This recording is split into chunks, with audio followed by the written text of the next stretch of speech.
நாங்கள் என்று சொன்னால் என்னுடைய இனிய நண்பர் ஜெகன்மூர்த்தி அவர்களும் இந்த அன்புமணி ராமதாஸ் அவர்களும் எடப்பாடி பழனிசாமி அவர்களும் இந்திய பிரதமர் நரேந்திர மோடி அவர்களும் உங்களிடம் டிடிவி தினகரன் அவர்களும் ஜி.கே. வாசன் அவர்களும் ஏ.சி. சண்முகம் அவர்களும் ஆம்ஸ்ட்ராங் அவர்கள் பொற்கொடி ஆம்ஸ்ட்ராங் அவர்கள் போன்ற பாரிவேந்தர் அவர்கள் போன்ற தலைவர்கள் எல்லாம் ஒன்று சேர்ந்து தமிழ்நாட்டை காப்பாற்ற வேண்டும்.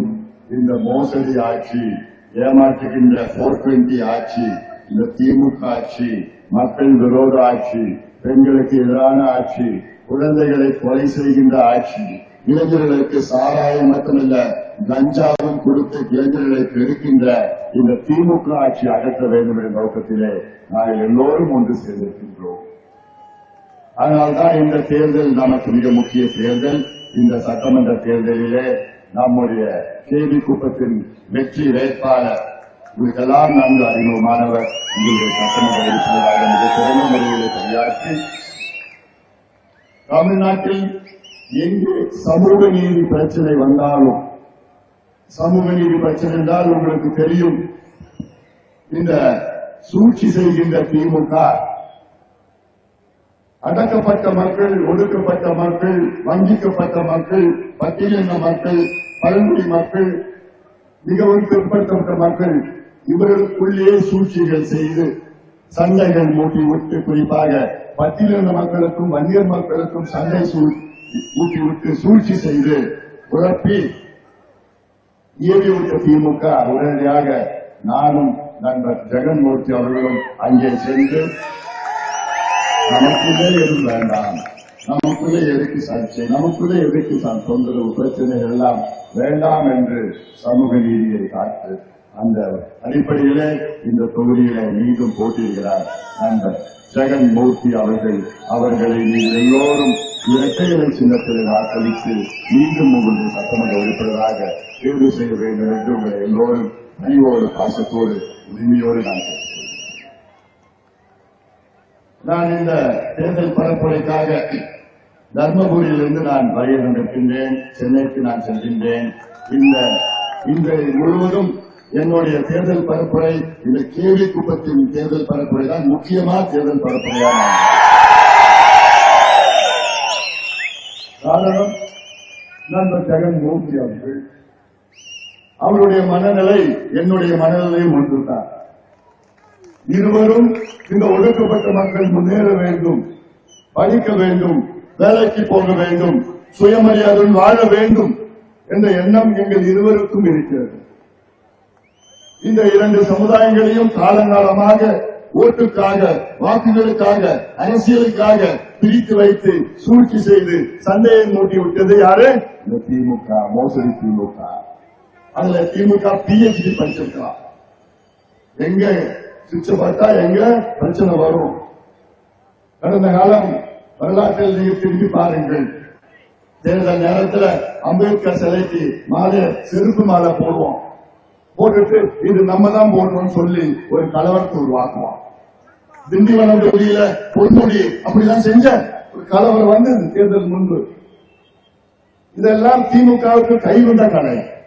ஆனால் எங்களுடைய நோக்கம் என்ன? இந்த தலைமுறை, இந்த இளைஞர்கள் படிக்க வேண்டும், வேலைக்கு போக வேண்டும், சுயமரியாதை வாழுங்கள். காலகாலமா எவ்வளவு காலமா அடிமைகளாக, கூலிகளாக, தொழிலாளர்களாக, விவசாய கூலிகளாக, படிப்பறிவு இல்லாத மது கடிமையாக, கஞ்சாவு கடிமையாக இருப்போம். அந்த எண்ணத்தில் தான் இந்த தொகுதிக்கு இன்று நான் வருகை தந்திருக்கின்றேன். நம்முடைய நண்பர் ஜெகன்மூர்த்தி அவர்கள் 50,000 வாக்கு வித்தியாசத்திலே இங்கே இருக்கின்றார். சமீபத்தில் இந்த தேர்தல் பரப்புரை கூட்டத்தை மிக சிறப்பாக நடத்தி கொண்டிருக்கின்ற பெரிய பட்டியல் கொடுத்திருக்கிறாங்க. வெங்கடேசா, ரவி, அப்பா எடுத்துக்க மாட்டீங்க, பேர் சொல்லனா, சுதா வேல்முறை, நம்முடைய அமைச்சர் என்.டி. சண்முகம் கூட வந்திருக்கிறாரு. மற்ற எல்லா பேரும் நான் சொன்னதான் நினைச்சிருக்கேன்.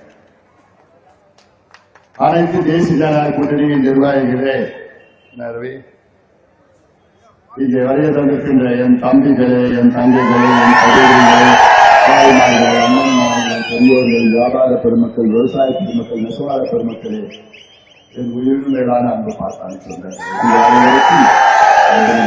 பணிவான வணக்கங்கள். இந்த தேர்தல் நமக்கு மிக முக்கிய தேர்தல். இந்த தேர்தலில் ஜெகன்மோகன் அவர்கள் இங்கு வெற்றி பெற்றால் அடுத்த மாதம் சென்னை செஞ்சாய் கோட்டையிலே எடப்பாடி பழனிசாமி அவர்கள் தமிழ்நாட்டின் முதலமைச்சராக போயிருக்கிறார். உறுதியா நடக்கும். ஏன்னா இப்ப இருக்கிற முதலமைச்சர் நிர்வாகம் என்றால் என்னவென்று தெரியல. ஸ்டாலின் அவர்களுக்கு நிர்வாகம் தெரியல, கணக்கு தெரியல, என்ன நடக்குதுன்னு தெரியல, பெண்களுக்கு பாதுகாப்பு வழங்க முடியல, குழந்தைகளுக்கு பாதுகாப்பு வழங்க முடியல, விவசாயிகளை மகிழ்ச்சியா வச்சுக்க முடியல, நெசவாளர் வறுமையில் இருக்கிறாங்க, இளைஞர்களுக்கு வேலை இல்ல, அரசு ஊழியர்கள் ஏமாற்றப்பட்டிருக்கிறார்கள். எதுவுமே தெரியாத ஒரு முதலமைச்சர். அவர் மாற்றம் வராரு, சினிமாவில் நடிக்கிறாரு, திரைப்படத்துல நடிக்கிறாரு, விளம்பர படத்துல நடிக்கிறாரு, கொடுத்தது பேசுறாரு, அவ்வளவுதான் அவரோட வேலை. அவர் வச்சுக்கிட்டு ஒரு பொம்மை முதலமைச்சர், அவர் வச்சுக்கிட்டு சும்மா இருக்கிற 4-5 அமைச்சர்கள் அதுல கொள்ளடிச்சிட்டு இருக்கிறார். ஏவா வேலு, நேரு, சேகர் பாபு, 10 ரூபாய் பாலை இவெல்லாம் தொழிலே ஒரு முதலமைச்சர் வச்சு கொள்ள அடிச்சுக்கிட்டு அந்த பணத்தை இப்போ கொடுத்துட்டு இருக்காங்க. ஏமா எவ்வளவு தெரியுமா பணம் கொடுக்குறாங்க திமுக இந்த தேர்தல்ல? ஒரு ஓட்டுக்கு 2000 ரூபாய் கொடுக்குறாங்க. தமிழ்நாட்டில் மொத்தம் எத்தனை வாக்காளர்கள் தெரியுமா இருக்கிறாங்க? 6,75,00,000 வாக்காளர்கள். 6,72,75,00,000 வாக்காளர்கள்னா 2000 ரூபாய் எவ்வளவு தெரியுமா? எத்தனை 1000 கோடி தெரியுமா? அது தெரிஞ்ச நான் ஏன் இங்க இருக்கிறேன்னு சொல்றியா? 13,000 கோடி.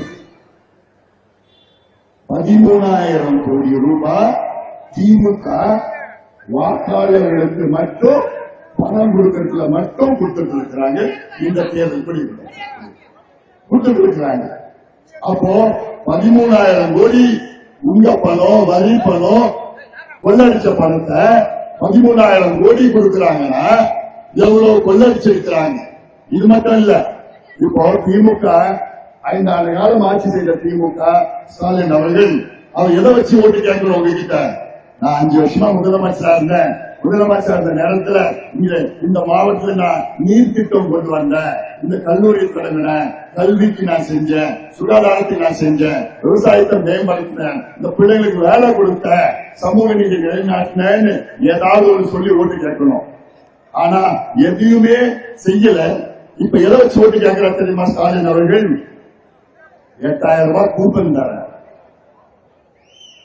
8,000 ரூபாய் கூப்பன் தரேன்னு ஓட்டு கேட்கிற ஸ்டாலின் அவர்களே, திமுக கட்சிக்காரர்களே, உங்களுக்கு மானம் ஈனம் எதுவும் கிடையாதா? 8,000 ரூபாய் கூப்பனை வச்சுதான் நீங்க தேர்தலில் நடத்துறீங்களா? அப்போ 5 ஆண்டு காலம் என்னத்தையா செஞ்சீங்க நீங்க? மக்களுக்கு எதையா செஞ்சீங்க நீங்க? விவசாயிகளுக்கு என்ன செஞ்சீங்க? அதுவும் 8,000 கூப்பனை போஸ்டர் வச்சு ஓட்டுறான். கூப்பன் அது டூப்ளிகேட் கூப்பனை விநியோகம் பண்றான். திருத்தமா இந்த 8,000 ரூபாய் கூப்பன் வச்சுக்கோ, இந்த கூப்பன் வச்சுக்கிட்டா அந்த கடையில போய் கொடுப்பான், லட்டு அல்வா கொடுப்பான். அப்போ சரி கொஞ்ச நேரம். அப்போ இந்த 8,000 ரூபாய் கூப்பன், இந்த உங்களுக்கு 8,000 ரூபாய் கூப்பன் வரணும்னா நீ திமுக கட்சிக்காரர்கிட்ட 3,000 ரூபாய் லஞ்சம் கொடுக்கணும். அது அந்த கூப்பனும் அவன் கட்சிக்காரன் தான் கொடுப்பான். ஆனா எடப்பாடி பழனிசாமி என்ன சொல்றாரு? நான் 10,000 ரூபாய் பணத்தை உங்க வங்கி கணக்கில் நான் போடணும். இதுதான் நம்ம ஆட்சிக்கும் அவங்க ஆட்சிக்கும் வித்தியாசம்.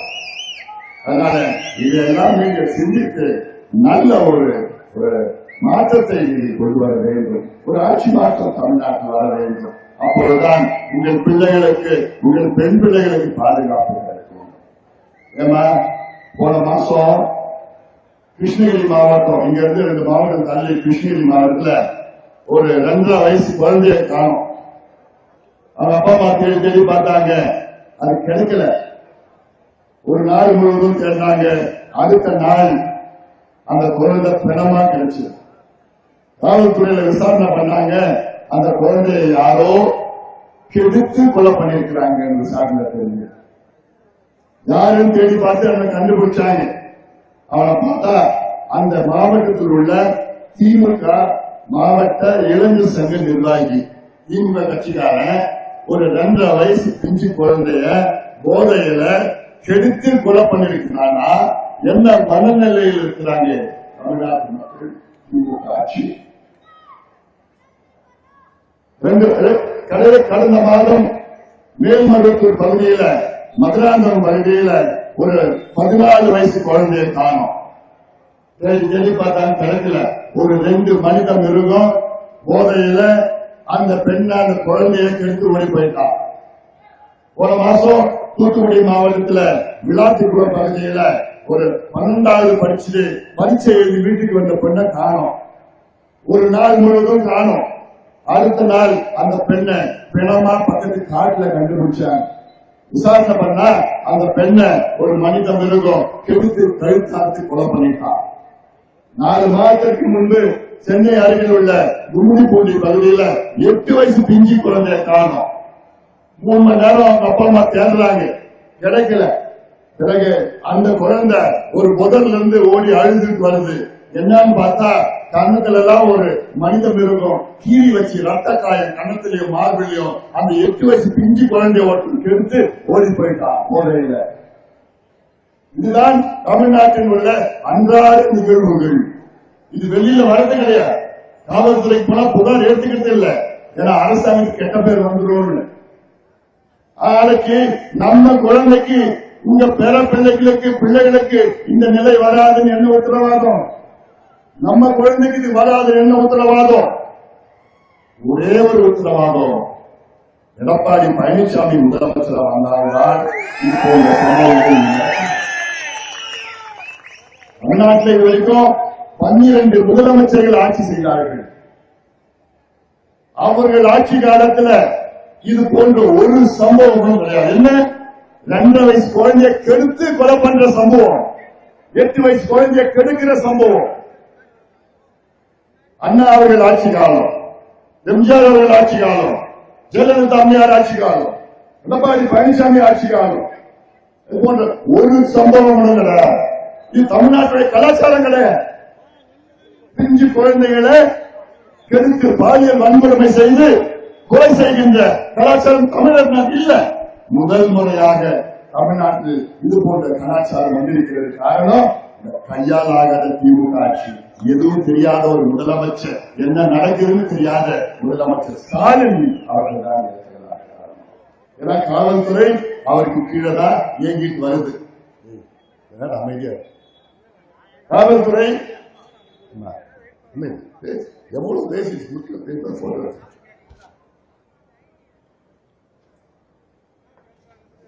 ஏன்னா நான் பேசுறதெல்லாம் உங்களுடைய அன்றாட வாழ்க்கை பிரச்சனை நான் பேசிட்டு இருக்கேன்.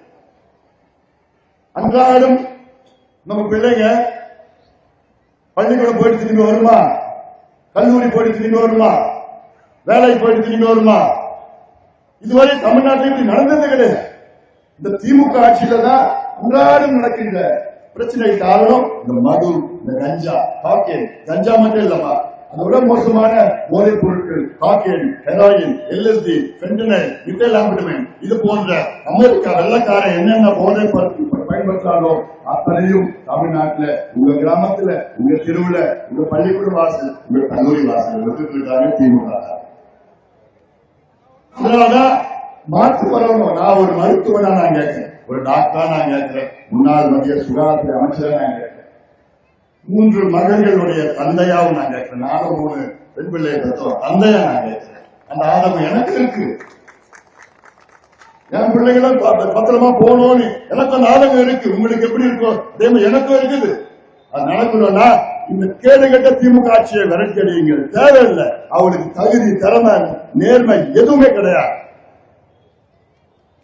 ஒரு முதலமைச்சர் என்ன நடக்குதுன்னு தெரியல அவரு. அதனால இதை நீங்கள் சிந்திங்க. இன்னொன்னு, நான் சமீபத்தில் விசிகே தலைவர் திருமாவளவன் அவர்கள் ஒரு இடத்துல பேசினார். என்ன பேசினார்னா, திமுக தலைவர் ஸ்டாலின் அவர்கள் விசிக தலைவர் திருமாவளவன் அவர்களை நீங்கள் உங்கள் கட்சி சார்பிலே கேவிக்குப்பம் தொகுதியிலே நீங்களும் போட்டியிட வேண்டும் என்று ஸ்டாலின் அவர்கள் திருமாவளவன் அவர்களிடம் ஒரு கோரிக்கை வைத்தாரா. உடனடியாக திருமாவளவன் அவர்கள் அதை ஏற்க மறுத்து, இல்ல அங்க என்னை போன்ற ஒடுக்கப்பட்ட சமுதாயத்திற்காக ஒரு தலைவர் ஜெகன்மூர்த்தி அவர்கள் போட்டியிடுகிறார், அவரை எதிர்த்து எங்கள் கட்சி போட்டியிடாது என்று திருமாவளவன் அவர்கள் அதை சொல்லியிருக்கின்றார். உண்மையிலே நான் திருமாவளவன் அவர்களை நான் பாராட்டுகிறேன். இதுதான் சரியான மனநிலை. எங்களுக்கும் அவருக்கும் கட்சி வேறுபாடு, கருத்து வேறுபாடு, கொள்கை வேறுபாடுலாம் இருக்கலாம். ஆனால் சமூக நீதி, ஒடுக்கப்பட்ட மக்களுக்காக போராட பாடுபட நாங்கள் எல்லாம் ஒன்னா சேர்ந்திருக்கிறோம். இங்க ஜெகன்மூர்த்தி அவர்கள் நாங்கள் எல்லாம் ஒன்னா சேர்ந்திருக்கிறோம். ஆனா நீங்க தெரிந்து கொள்வது என்ன தெரியுமா? இதுல திமுக மனநிலையை நீங்க தெரிஞ்சு, திமுக என்ன சொன்னாங்க தெரியல, 2 பட்டியலின தலைவர்கள் 2 பேரும் மோதணும், பட்டியலத்தை சார்ந்த 2 தலைவர்களும் மோதணும், அப்பதான் திமுக குளிர்காய்வார். வன்னியர்களும் பட்டியலின மக்களும் அடிச்சுக்கணும், அப்பதான் திமுக குளிர்காய்வார். இதுதான் திமுகவுடைய சூழ்ச்சி. காலகாலமா இதைத்தான் செய்து கொண்டிருக்கின்றார்கள்.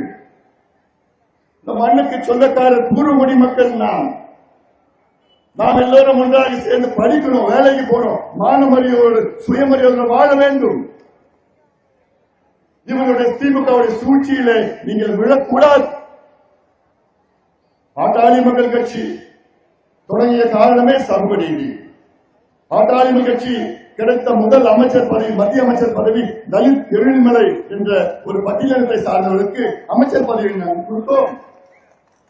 திமுக எப்ப தெரியுமா மத்திய அமைச்சரை ஒரு பட்டியலினத்தை சமுதாய சார்ந்தவரை மத்திய அமைச்சர் ஆக்கினது 1999. பாட்டாளி கட்சி ஒரு பட்டியலினத்தை சார்ந்தவர் மத்திய அமைச்சராக எப்ப தெரியுமா ஆக்கினாங்க? 1998. திமுக 99 திமுகவே பட்டியலினத்தை சார்ந்தவருக்கு ஒரு அமைச்சர் பதவி மத்தியில் கொடுக்கிறாங்க. ஆனா அதுக்கு ஒரு ஆண்டுக்கு முன்பாகவே பாட்டாளி கட்சி கொடுத்திருக்கிறது. நம்ம திமுக பட்டியலின மக்களுக்கு பாதுகாவலர் இப்படிலாம் சொல்றதுல வேடிக்கை, ஏமாற்றுறாங்க. நான் மத்திய அமைச்சராக இருந்த நேரத்தில் பட்டியலின சமுதாயத்திற்காக மத்திய அந்த மருத்துவ படிப்புல இடஒதுக்கீடை வழங்கியவன் Anbumani Ramadoss, undergraduate, PG